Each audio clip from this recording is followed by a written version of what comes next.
Listen, so tell me, man, you've touched on this earlier, but how fucking pumped are you to be put on this UFC 229 card? Holy shit, did you make out with this one, man? Holy shit is right, dude. Holy shit. Man, so excited. Like, I can't even, it's hard to put into words how big this is and how exciting this is for me. I mean, I've waited my whole life to get on this stage. Finally here. Everything's lining up. I'm happy. I'm healthy. I'm young. There's so many positive things coming into this. I mean, I do acknowledge that it is a fight and anything could happen, you know. You have to acknowledge the devil, you know. It is what it is. For sure. But that's the least of my concerns, man. I go out there and fight my fight and be me. It's going to be a hell of a night. Now, there is no debate at this point. You said you are the featured bout. You're going to be on the main card. There's no question about that. Yes. Awesome. Awesome. How special is it going to be for you to compete on what might possibly be the biggest pay-per-view event in the history of the sport? We're making history. Right. We're out here making history, man. Every fight is another milestone, and this is just a natural progression. You know, things keep getting a little bigger and a little bigger and a little bigger until I'm headlining, until I'm fighting for the title. You know what I mean?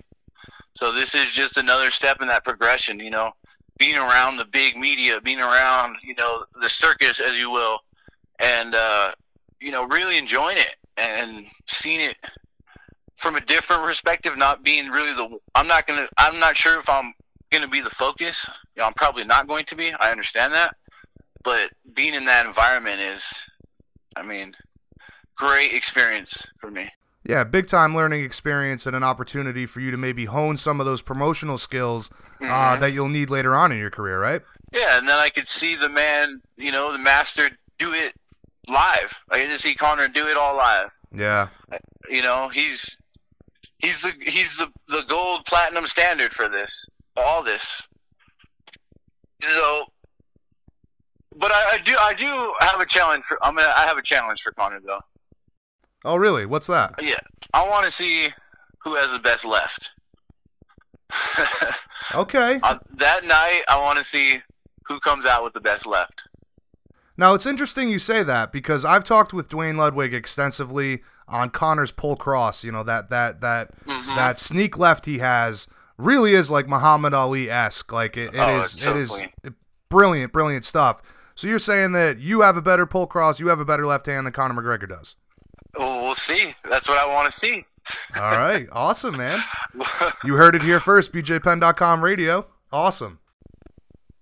Yeah. I mean, let's do it.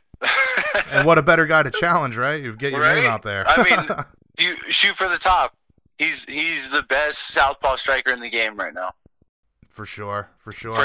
There's not really a debate about that. But I'm here to challenge that. And the whole... I'm not trying to, you know, be an extra distraction for Conor or whatever. I'm saying it out of pure respect and as a martial artist. You know, let's see. Yeah, gentleman's bet. Yeah, exactly. No, I dig it, man. I dig it. That'll be a great headline, man, for sure. But speaking of Conor and Khabib, who are you picking for the fight? You know, honest opinion based on your expertise. Okay, so we all see it going one of two ways. Or, you know, Conor either knocks him out or Khabib mauls him. That's kind of what we're thinking, right? But I'm also thinking that maybe Conor's his knowledge of range and his awareness in space, I think might get him the win in this fight. Khabib just kind of rushes in sometimes. Yep. His hands aren't the best. We know this. He showed a questionable chin against Al. He got stunned a little bit off of kind of a weird hit. So I'm going to go with Conor. I think he's busting his ass, and I think he's working on that grappling defense. All he has to do is stop the takedown. It's a lot easier said than done. I'm sure, especially against Khabib, but I'm going to go with Conor based on awareness and knowledge of range. Yeah, man, it's interesting you say that. I've had conversations. Like, I try to keep my opinion off of the show because I'm not a cage fighter. I've never been in there 25 minutes, but I've had this conversation with friends that, you know, everybody's immediately going for Khabib. he's gonna maul him, he's gonna maul him. And I'm like, guys, look at like you just said, the range, the way he can calibrate distance and sneak that left hand in. I mean, and Khabib is constantly rushing in.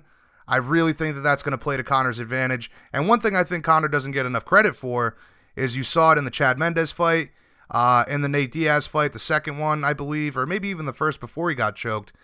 He does have a pretty good reversal. He can get out of like that guillotine position. He sweeps out of there pretty well. So he's going to be in there for the scramble. He has a ton of heart, and he's just learning and learning. Like, and he's very athletic, so I don't know. And he's pretty big for being 155. I'm going to say that, too. For sure. So, I mean, I got Conor. We'll see, but I got Conor on this one. Yeah, and the 155 thing plays an interesting factor, too, because you think of how much he was depleting himself to get to 145. You see the fight with Chad Mendes.